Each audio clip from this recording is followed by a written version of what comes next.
Hey guys, Mayflom here, and this is an image. So what I did was to stamp and mask. So I have other videos on how to create the little masks with masking paper. And then I took it all off and I colored, and I had a lot of fun just kind of having some fun watercolor with these little farm animals. And now I want to make a card out of this. However, what I want to do is have this be a particular shape. And that's what I want to show you in this video, how easy this is to do. So we're going to go over to the ScanNCut. So I have my mat loaded and I have my image here. We're not going to do anything with that yet. What we are going to do first is hit pattern. Now you can go in and select different patterns, okay? So you can go through and say, I think this one will work, and check it out and see if you like it.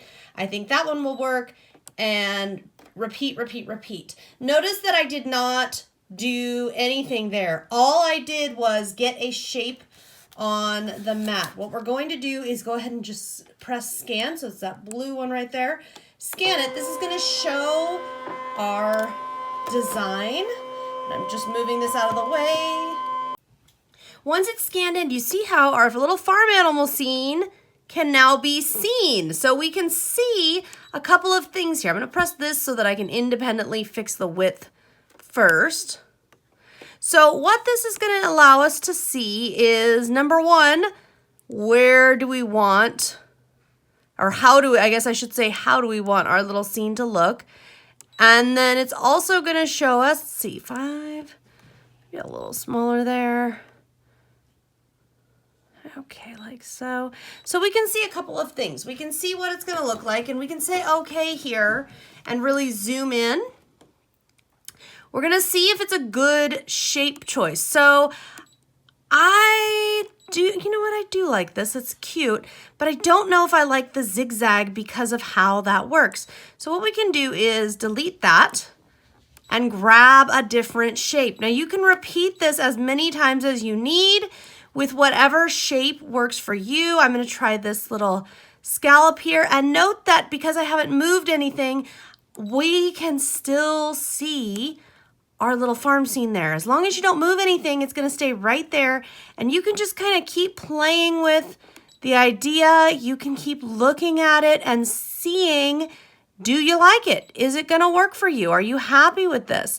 And your answer might be yes, and your answer might be no. Now this one, see, I don't absolutely love how I'm going to have to kind of pick.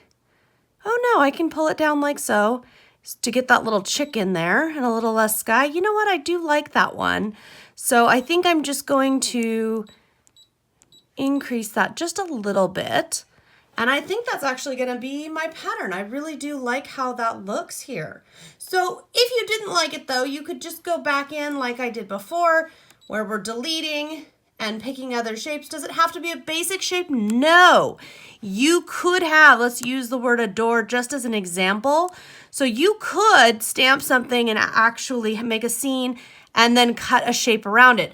The real benefit here is just being able to use this feature so that you can see work that you've already done, and you can see how best to frame it, whatever that might be. Me, I'm actually thinking I wanted a scalloped or some other kind of shape. What I'm actually thinking would be better is to do just a simple oval.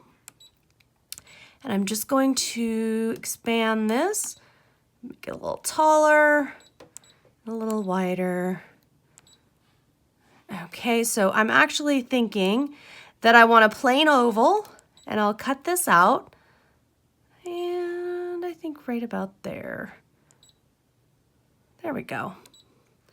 I'm going to say okay, and I'm going to cut this out. However, once it cuts, I'm not going to do anything to my mat or move anything. I'm going to leave everything exactly where it is. Now, the reason that I said don't do anything is because I'm going to go back and I'm going to click add. I'm going to go in here, and I am going to pick one of those cute little ovals. I'm just going to set it, and here is what I'm going to do. I'm actually going to move this and move this into the middle here, and then take that off. I'm going to make this both wider than and taller than the oval. Now the reason I left that there, because this was customized, I wanted to really make sure that whatever I did here was going to fit, but I also wanted to make sure I liked the look of it, that I liked how this looks. So I'm just kind of pulling this in a little tighter because I really just want it to just barely be bigger than the other oval. Now that oval I'm going to delete. This one, we do not need it on top. I'm going to be cutting this one actually out of a rainbow pattern paper. So just need to set my paper on here and cut that out.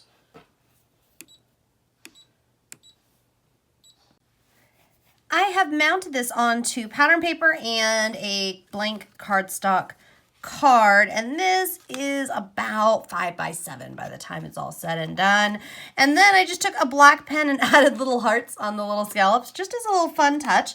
All that's left to do is add a sentiment, and I'm going to stamp that. I've got some black ink here, and if you don't want to take the risk of stamping on a final card, you could always stamp separately and then just bring it on top, but I'm okay with it. There we go. Happy birthday.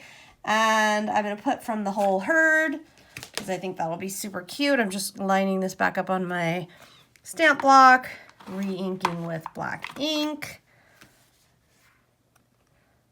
from the whole herd. Now, if you wanted to add anything else, if this was a card design that you wanted to, I don't know, add in little sprinkles or anything you might want to bring it all together, you certainly could. It would be up to you.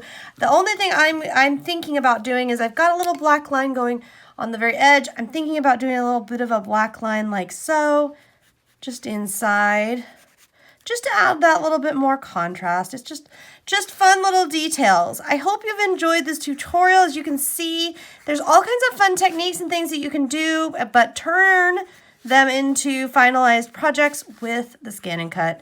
You know, I do a lot of videos on this machine because it really does help me take my creative ideas and make them into finished projects in no time. This has been super fun. I hope you've enjoyed it. For more, be sure to subscribe and stay tuned because I'm always coming up with new creative ideas.